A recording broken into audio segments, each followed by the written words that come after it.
It's Vipers Voices from the Sharjah Cricket Stadium at the end of match 4 for the Desert Vipers in the DP World ILT 20, the second edition of the tournament, and it's a defeat for the Vipers, unfortunately, by 7 runs at the hands of the Sharjah Warriors. Sharjah batting first, they were put into bat, they made 174 for 7, and the Vipers in response 167 for 7. Alex Hales top scoring with 61 from 40 balls.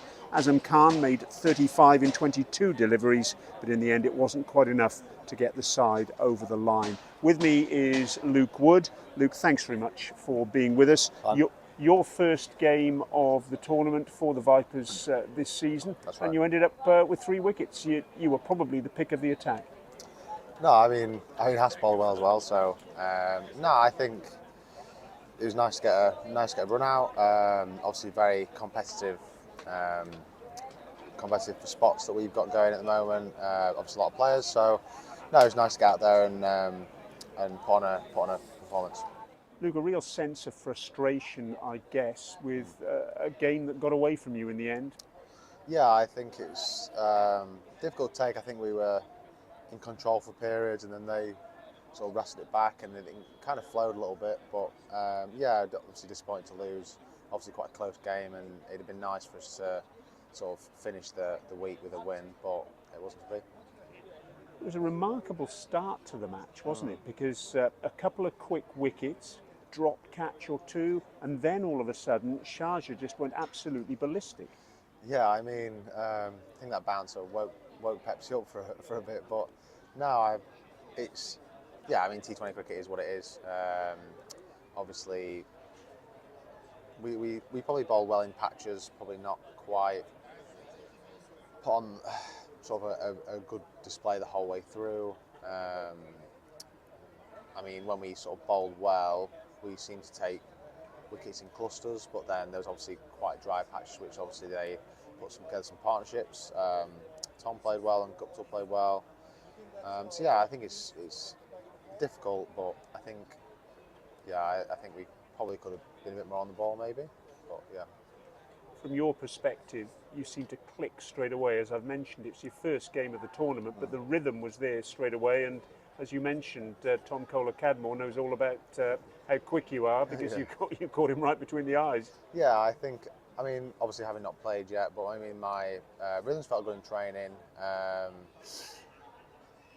Obviously, I had a little bit of a niggle before this, which sort of hindered my progress throughout the winter. But no, I mean, I felt pretty good in training. Did a bit with Azza on a few certain things, changed a couple of things, but no, it felt good today, and I'm glad that the sort of performance reflected that. I remember, of course, your debut for the Vipers was here against yeah. MI Emirates Yeah. a year ago, and the ball went absolutely everywhere on that occasion. I think MI Emirates got 241 for 3 in that match. You must have been thinking at about the halfway stage when Sharjah were 114 for 2. Here we go again.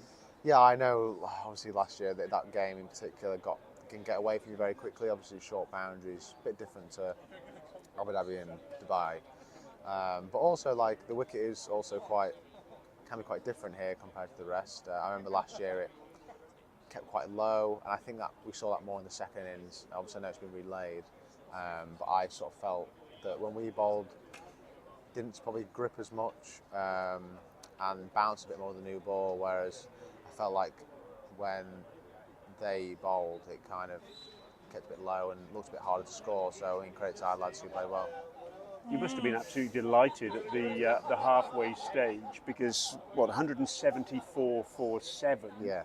At one stage, Sharjah were 121 for 3, and you were looking down the barrel at 200 at that point in time. Yeah, of course. I mean, that when the partnerships form, like I said here, it can get away from quite quickly, especially with good quality players. So, I mean, Haas put together a really good over to get. I think did you get 3 in the over? Was it 3 in 1 over? So yeah, I mean, that's sort of. If you look down our side, we've got players who can. Every player can do that. So maybe it's all haven't clicked in one, or they haven't quite come together as a full team performance-wise. But no, I have no doubt that we'll pull it back. Would you have settled for 174 for 7 at the halfway stage? I mean, maybe liked it a little bit less. I felt like we got a couple of quick in the power play. Maybe if we had maybe grabbed one more there, then that might have sort of taken them back a little bit. But it's hard to say. The wicket seemed quite nice. Um, like it hit through the line and stuff. Obviously saw Pepsi hit spin, and it seemed pretty easy to hit. So um, I think judging on that, it wasn't a terrible target. I think maybe we would have liked maybe 160. Um, but no, it seemed different when we batted a little bit at the start, kept a bit lower, so obviously it was a bit harder. But no, I think um, kept a couple of wickets intact. We might have been able to chase it down, but it's one of the things. Alex Hales, a fine innings from him, 61. Azam Khan, 35 from 22 balls.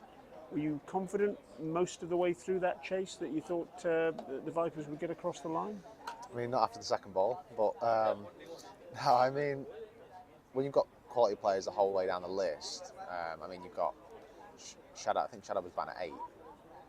So I mean, you can see, judging by that, like it only takes one or two people that maybe might take the game away from them. Like Hales carries on there for another 20, 30 runs. I think that's the game won. So it's just moments like that like his ball goes for 6, he carries on. So I don't know. I think, yeah, judging by the result, obviously it was pretty close, so it didn't take much. I've got to ask you about the fielding because catches went down again today. It's been an absolute Achilles heel for the team last year and again this year, hasn't it? Really, catching. What do you put it down to? I'm guilty of one, so I can't say anything. But I don't know. I think it's just maybe a combination of things, really. I don't. We practice it. Yeah, we practice it. I don't know. I don't know what it necessarily is to do with. We work hard in training and fielding and stuff like that, and people take it seriously. So maybe it's the sky. People just aren't quite reading it right. I couldn't. There's no excuses or anything. It's obviously something you need to work on and get better at. But I can't really pinpoint it, to be honest with you. So the side's actually bottom of the ladder now after 4 games with 1 victory. Thinking back to last season, I think the 4th placed side to get into the final series actually won 4 games. So that would require 3 wins from the last 6, which is very much on the compass, you would say. Where do you see the side standing at this stage of the tournament? I mean, obviously, at this point, we're last. Which is not where you want to be. You want to be at the top, but I think it's all about momentum at the right time. You see it with various tournaments around the world. Some team sneaks in at 4th place, gets the right momentum, gets on a roll, and then takes that right momentum. Whereas sometimes you win